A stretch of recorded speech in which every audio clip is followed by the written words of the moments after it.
All right. Well, just like we earlier today had a session that was sort of between all of us and lunch, now this is between all of us and the closing remarks for this afternoon.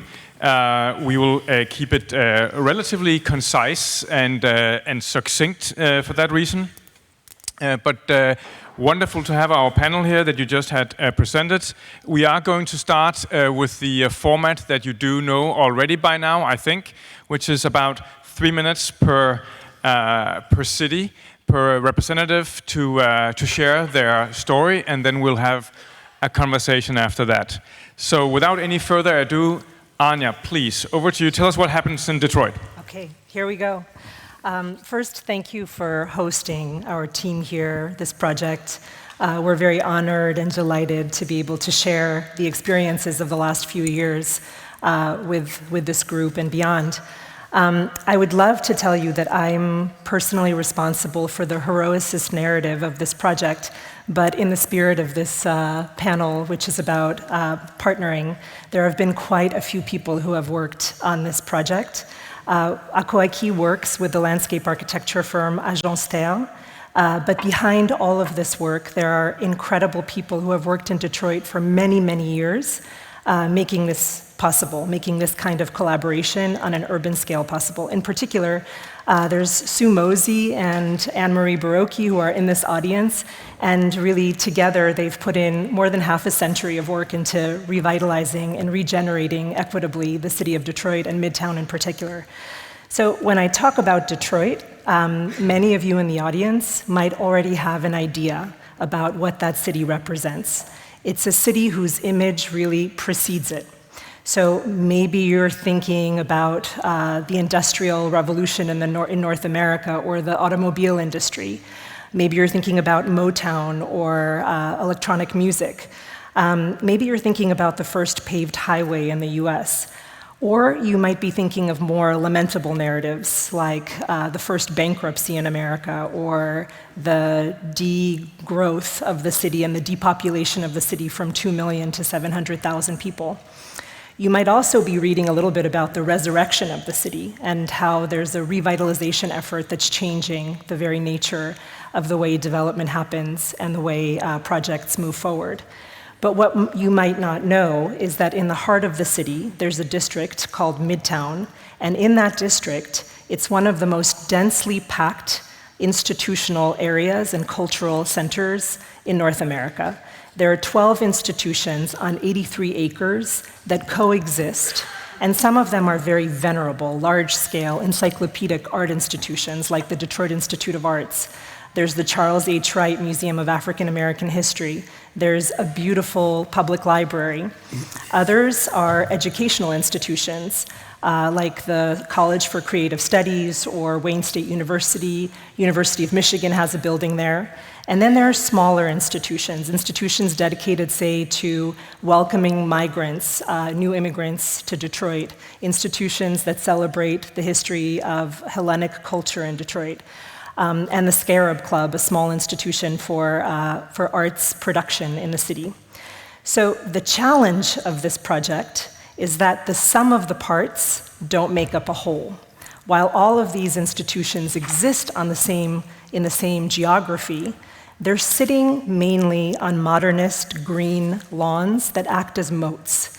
There's no public infrastructure in between, and it's not a connected or dynamic landscape that works or functions to catalyze collectivity or regeneration. And yet all of the ingredients are there to make it a center and the heartbeat of the region, of the city, and the district.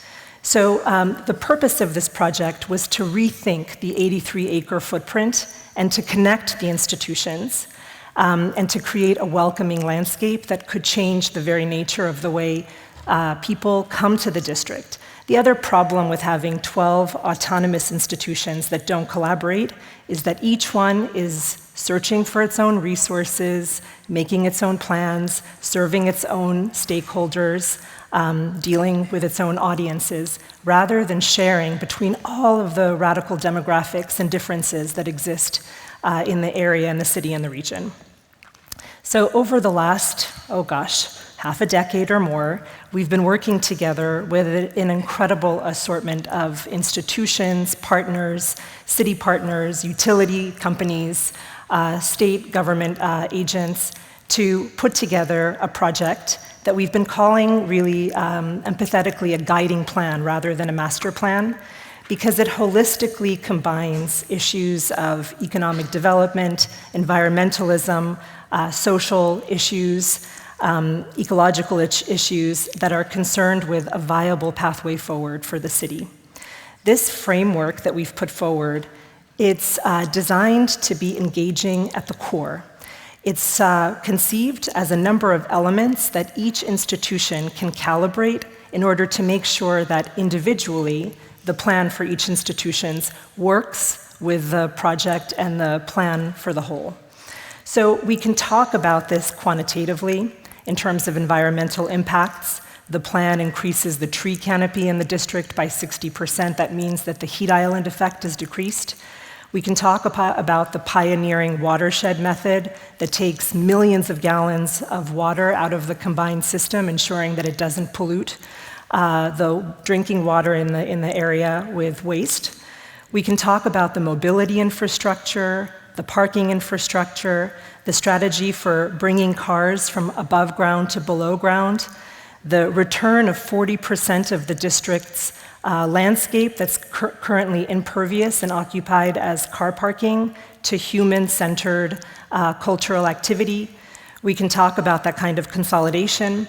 We can talk about how this is a negotiation of multiple transportation networks, but knowing that this is the Motor City, the project still keeps all of the parking access points within 700 feet of every institution's doorway. So negotiating between the perception of what's possible and what's necessary in the collective imaginary. We can also talk about the plugins. How do you convince institutions of radically different scale to collaborate together, but also to believe that collectivity is in the interest of the individual institution? This means that working on an urban plan requires not just looking at the outside, but we look also at the insides of each institution and work very, very clearly and conscientiously with leadership, staff, and their stakeholders in order to plan for the interior improvements that best plug in to the urban system. And so it's a project that looks at the urban landscape and at the institutional aggregation as having no barriers, no boundaries. We move fluidly from the interiors to the exteriors. But I think we can also talk about the metrics that were developed over the course of this plan to help quantify the successes achieved and the value creation proposed. We can think about socioeconomic mixity, sustainability, civic engagement, and universal access. But I think most importantly, what this project introduces is the idea that while the design of the plan was taking place, simultaneously the leaders of the institutions and the leaders of this project, including Sue and Anne-Marie, they were working tirelessly to start a new governing body. And this new governing body, this new entity, where every institution has an equal seat at the table, is called the Detroit Cultural District Association and was just launched. So I think the invention is that while the physical dynamics of space were being configured collectively with each partner, simultaneously the very way that this project would run was being designed. And I think that's the sort of the thing that I'm most proud of in terms of being able to participate in this partnership. Thank you so much, and really about designing both the physical and the dark matter, so to speak. Excellent, thanks so much. Yeah. So, moving to Colombia, to Palmira, to you, Oscar. Tell us your story. Kaisho, was that right? Learning a little bit while I'm here. So, as Anya said, I mean, we all have an image of Detroit, right? Many movies, many things. But many people do not know what Palmira is, right? So allow me to explain that for a little bit. Some people know Palmira, Syria, for its history, importance in the world. This is not my city. My city is Palmira in Colombia. It's a very beautiful city. It's the 20th largest city in Colombia. It's just 20-minute drive from Cali, which is the third largest city. We have a good argument with the people of Cali because when you land in Cali's airport, you're actually in Palmira, okay? So let's just settle that in case any of you have visited Palmira already or visiting it in the future. And the thing is, when you Google Palmira, you'll find out very quickly that we are ranked as one of the 50 most violent cities in the world. And that, of course, is not to our liking, right? That the first thing that you see, we usually as human beings always see the negative first, right? And this was not foreign to me. This is actually very personal because I grew up in a neighborhood that's called Las Acacias. And it's a pretty small neighborhood, but it was actually my house in Las Acacias neighborhood was literally the border with a neighborhood that's called La Emilia. And La Emilia is one of the most dangerous, historically, one of the hotspots for violence in Palmira. Around 50% of homicide in Palmira happens in 10% of the neighborhoods, including La Emilia. I used to live in a second floor, and I will have a balcony. And as a kid, I will go to this balcony, right? And I'll look at the park of La Emilia, who is right in front of me. And I will see kids playing, and I will tell my mom, I want to go play in the park. And she was like, you're not going out. Because, of course, I was an only son for my mom. Look at me of this spoiled face. And, of course, my mom said, no, you're not going out. Something can happen to you. You're not going out. This is a dangerous neighborhood. And so as my childhood went about, I looked at the world through that balcony, through the comfort and privilege of my own position in that balcony. And at some point in my life, I decided to get out of the balcony. And I ran for mayor, right? And incredibly, I won.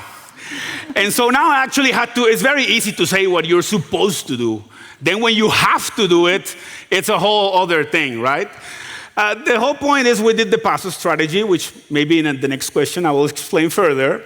But for my happiness, during that time, we achieved the lowest homicide rate in the city in 17 years.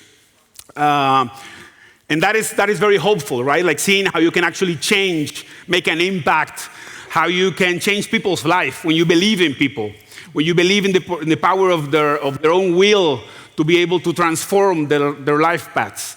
And so, yeah, that's how we're here, I think, to respect my 3 minutes. And now I know that you are back in school. Is that right? Yes, I'm a student now, so that's another thing. I'm a student currently. We have a great case study to bring to class then. Now we are moving on. We're moving to Palestine and to Ramallah. Yes. And Felicia, please take us there and tell us your story. Thank you, Christian. And yeah, we already know Detroit and Palmira. Now it's Ramallah's turn.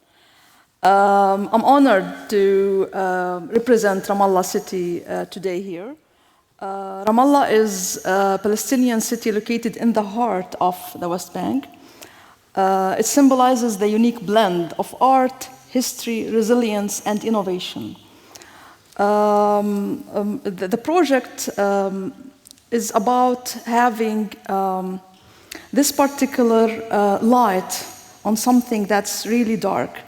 So despite the fact that we're living under Israeli military occupation, the violence of Israeli settlers, and despite the bombing, the daily bombing of civilians, women, children, elderly, youth, in Gaza, in the West Bank, and recently in Lebanon, despite all of that, we are here sharing with you a project, an initiative with a social model about active aging. You talk about youth, Oscar, and you talk about crowded neighborhood. We're talking about elderly. Elderly is not a Palestinian-specific challenge or a Mediterranean-specific challenge. It's a global challenge. If Bilbao is not facing it now, it will be in the coming years. Our initiative focuses on combating isolation of elderly people living in urban setting. And this is very important because 70% of people are living in cities right now. And now the whole arrangement of daily life has been changing, even in Palestine, even under occupation, and even in Ramallah. We realized from the beginning that it's important, and we realized that it's very crucial to team up with different organizations, organizations of all sizes, people of all ages, and stakeholders from different backgrounds. And at the same time, this is very crucial, as Charles mentioned in his presentation this morning, that we can't do a positive change unless we're together. But it's a challenge to work together. It's another challenge that we need to understand the interest of our partners, their backgrounds, and how what's the common goal that we would like to work with.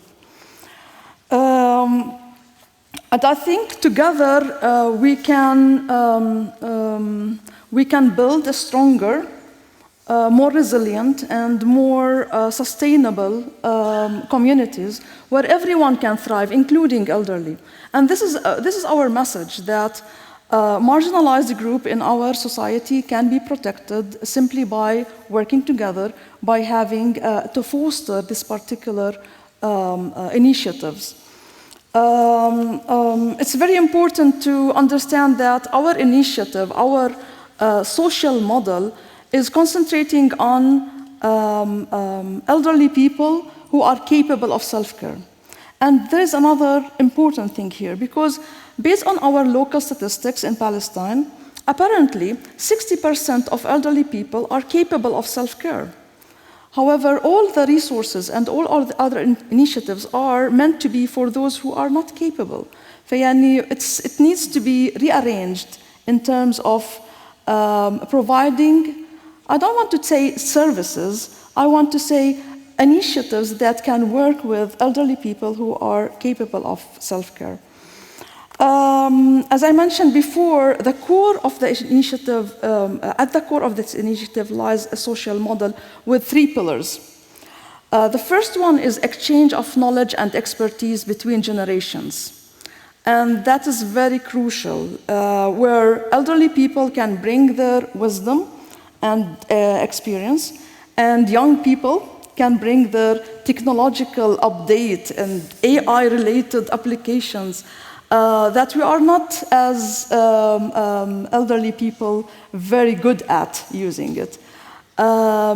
These particular activities and programs, they bridge the generational gap.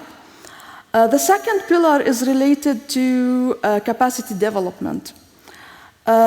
We encourage continuous learning, offering opportunities for elderly people to acquire new skills all the time, whether it is creative writing, photography, handcrafting, even learning new languages. Recently we had a Spanish language course, so I know hola and I know cómo estás. That's very important for the elderly community to acquire new skills, not only physically but also for the brain. The third and most important program or pillar, whatever you would like to call it, is the well-being program. We systematically organizing activities that are tailored to elderly people. And as Maria mentioned in her presentation, aging is something that we need to consider. The well-being program is very crucial because it supports elderly people, not only their physical, but also social and psychosocial well-being. I would like to end my presentation here, and I think I gave you a small idea about what is Ramallah and what is our initiative there. Thank you. Thank you so much. Now, this was, of course, the easy part, because this is the part you've been rehearsing. You have the slides. It's all wonderful. Yeah. Thank you so much. And as we say, everybody here is a winner already. Now, let's dive a little bit into maybe where the beef is, or where things are getting even more interesting, right? And you all, of course, mentioned some of the challenges that you have taken on and why you've done these projects and these initiatives. But if we dive a bit deeper, could you say a little bit more about, and maybe we'll start with you, Anja, on what are the difficulties, the more subtle and more hard difficulties to overcome, maybe particularly when it comes to partnering and sort of the idea of partnership that we're discussing in this category, but maybe also other challenges or difficulties along the way. Anything you might highlight there? I'd be happy to overshare. I think one of the, I think maybe Charles mentioned sometime today, one of the greatest challenges in moving a project forward is perception. And there's nothing exceptional about being a city that doesn't have enough resources to answer all of the needs that have emerged, especially in a post-industrial age. And so every choice that every organization, government makes about where to use those resources is a political decision. And so with it comes a political struggle and a sense of how and whom will this project benefit and to what end. And that question of perception, I think, is the hardest one to move the needle on. The perception that the car needs to be the ubiquitous method of transportation in a city like Detroit. The perception that when you have very few resources, they need to be fragmented and spread across the entire city in an egalitarian method, even if the outcomes of that investment might be invisible. The perception that certain areas of the city have a racial bias, that they deserve investment more than other areas in the city. And so working against those biases requires bringing facts to the feelings, to quote another conversation from today, which is you need the data sets, you need the research, you need a plan that can make a case for the collective, universal urban benefit of a project that seems to be geolocalized. Because cities, regardless of their need, deserve cultural infrastructure that serves everyone in equal measure, and the idea that some people might not be welcome at the table needs to be addressed very frontally. Maybe just following up on that, Yeah. because you use a very polite word, which is perception. I'm a political scientist partly, and that part of me would say, well, it's about interest. It's about, as you said, it's politics. It's political struggles. It's like prioritizing resources, who gets what. Yeah. And do I hear you say that, in a sense, this kind of project is a negotiation? It's always a negotiation, but it's a negotiation not just between the reality of where public benefit can be located. It's very emotional, the perception of where those benefits lie and who they are in service of. And so I think there is a difference. And so just before passing on, yeah. when you say then that you have to bring the facts to the table to talk about what's shared, talk about, in a sense, the commons that you're designing for. Correct. What works there? Because can you combat perception and feelings with fact, or does it take maybe new feelings or new perceptions to shape? It does take new feelings and new perceptions, and back to this idea that an image of what's possible is absolutely necessary in order to begin the conversation of a future city. It's also necessary to work with emergent program. There are people, institutions that are already there, and uplifting what they do is part of this possibility of having multiple constituencies, diverse publics, multiple races coexist in the same place for the greater good. Thanks so much. This is really compelling. Now, massively reducing homicide rates and dealing with that kind of violence, gang violence, youth that is really not just in risk, but also risking each other's lives.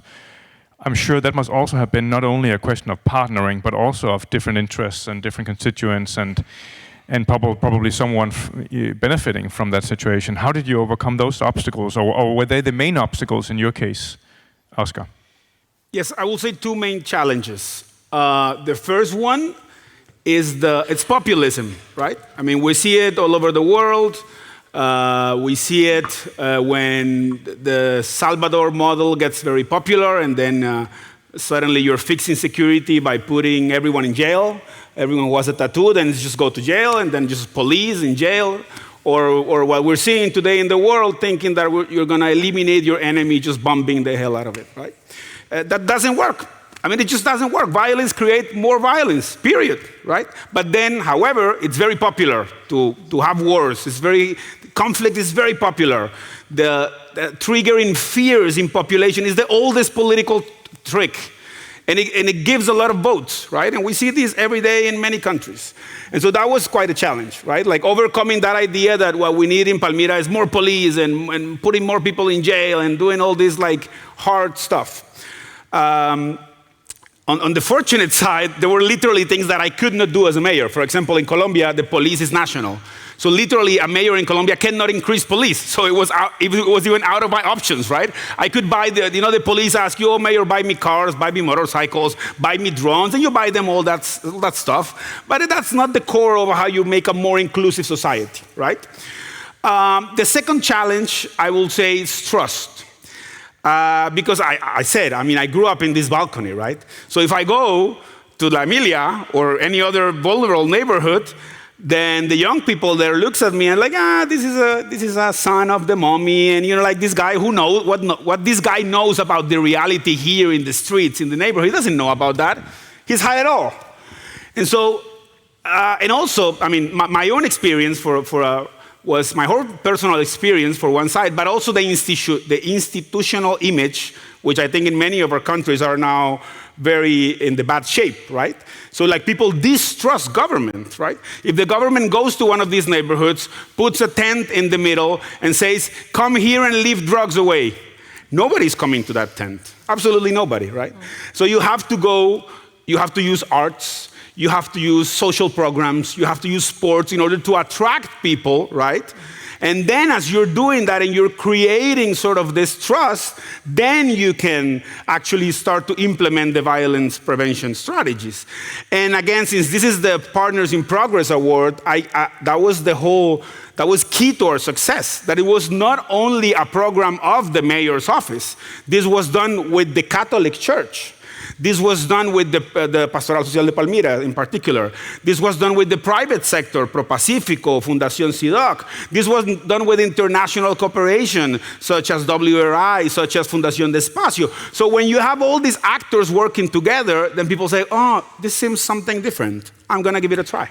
I just want to channel the point Anya made earlier over to you, which was this question of when a collective begins to see that a different future is possible, that's when they start maybe moving for real. Did you see that happen when you had the first results, perhaps? What is something that catalyzed the move? Yeah, totally. At first, it was like, yeah, whatever, this is another thing from the alcaldía, this is not going to work.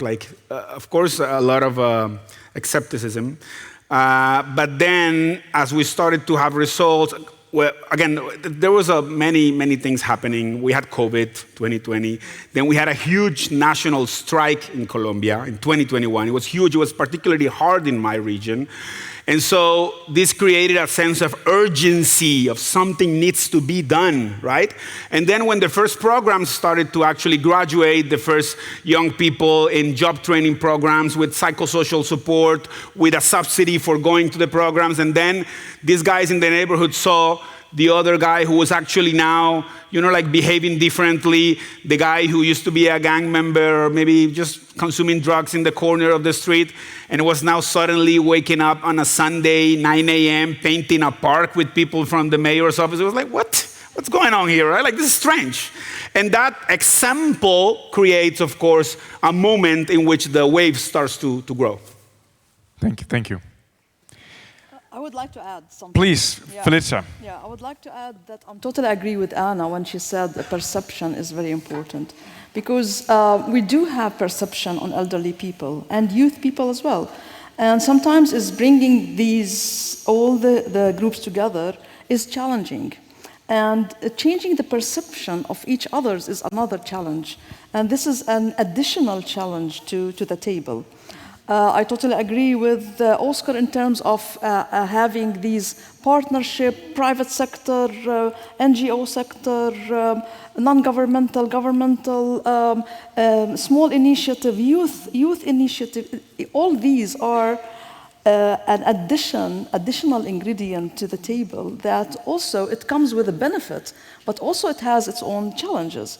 But we need to have that. We need to go extra mile, as Charles mentioned, in order to achieve our goals, to reach whatever we would like to achieve.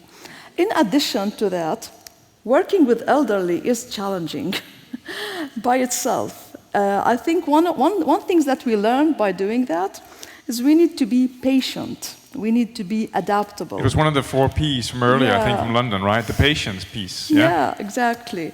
And we need to be flexible also. One additional thing I would like to add on what Oscar and Anna mentioned is the political will. The political will is very important in any initiative for success. And this is also something that we need to address all the time once we think about new ideas. If we were able to convince one person that our initiative, our new idea is worth implementing, I think we already succeeded in trying new ideas, whether it's about violence or a strategic plan or working with a very crowded neighborhood or with elderlies. So I think it's very important to be able to convince people and to have the political will as well. Now we have a few minutes left, only about 3 or 4, unfortunately, because of, well, it's getting late.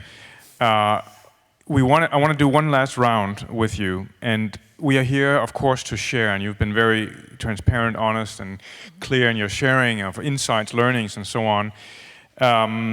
If we're going to make that even more sharp and ask for your advice for others who might want to adapt, replicate, scale, take your learnings and turn them into their practices in some way or form, what would be your advice? And I'll actually start with you, Felicia. What would be advice to others? I think my advice would be consult with the beneficiary, with the elderly from the beginning. I think this is the first step. In Ramallah, we do have what is called advisory committee from the elderly themselves. They are managing they're guiding us through the obstacles and through the challenges. This is very important. The second thing, I think, we're implementing an approach called community-led initiative, or to be specific, elderly-led initiative. And this very important approach because it empowers elderly and it gives them the sense of belonging and the sense of resilience. And this is very important. This means that our elderly, they initiated, they implemented, evaluated, monitoring, and even advocating for the initiative or for the program or the activities. This is very important lesson learned. Sounds like there's very little for you to do then. Not really. I told you from the beginning that working with elderly people is challenging. It is because they do have their own way of doing things, and sometimes change is not easy. Change needs a lot of effort to do. The last thing I would like to add is we're also adapting voluntary approach, and this is also another very important aspect that can be utilized in each particular project or initiative, whether it's social or industrial or economical initiative, utilizing the expertise of elderly and give them the opportunity to volunteer and foster a volunteerism approach is very crucial for the success. Bringing life experience in as a resource. Thanks so much. Yeah, thank you. Oscar, slightly bit short. sharp advice to anyone wanting to adopt, learn, take practices, scale them? Yeah, well, there were many mistakes we made, and we can discuss further that in a cocktail later. But let's just say a few of them, a few things that we saw worked. I mean, we, of course, watched different, we didn't invent the wheel. We just gathered a lot of different good experiences in the world. We belong to a network that is called Peace in Our Cities. So we learn from other cities and puts a very beautiful academic paper together on what we needed to do. Then we started implementing what we could because we didn't have enough money. Then came the huge crisis. And then we have to adapt. And that is the big piece of advice, right? Be flexible, adapt to your reality. We didn't plan to have comedores comunitarios, which is like community kitchens for providing food for people. But during the national strike of 21, that was huge. There was a lot of people like really struggling with hunger, with inflation, with many things, like food was not available.